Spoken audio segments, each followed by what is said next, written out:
851, turn right, heading 180. 14 Papa, turn right 245, report localizer established.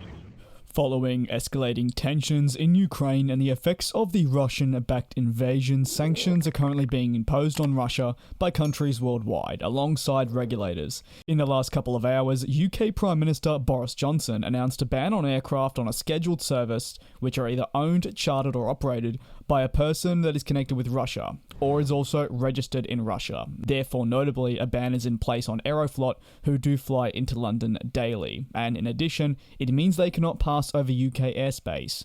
However, in the past 45 minutes or so, the Federal Aviation Administration made their own announcement, issuing further restrictions in light of developments in the region as conflict continues to escalate.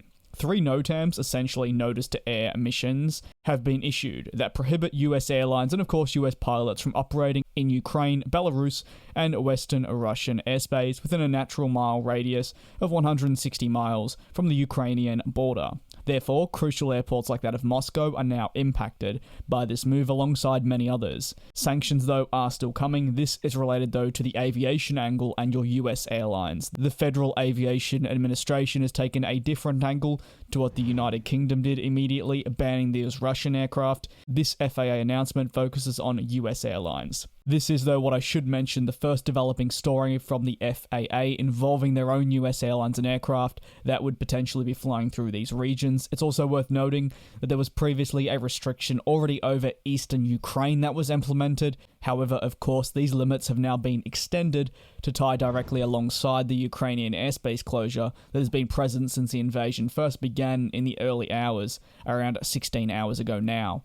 This, of course, is an ever-developing story, and I would highly encourage you to keep tabs on my Twitter account, where I'll be doing my very best to keep covering the breaking news, as naturally, these YouTube videos are pre-recorded, and while I publish them to your screens, it can change in an hour or 2 hours' time, but I'll always do my very best to provide the most up-to-date and factual information possible.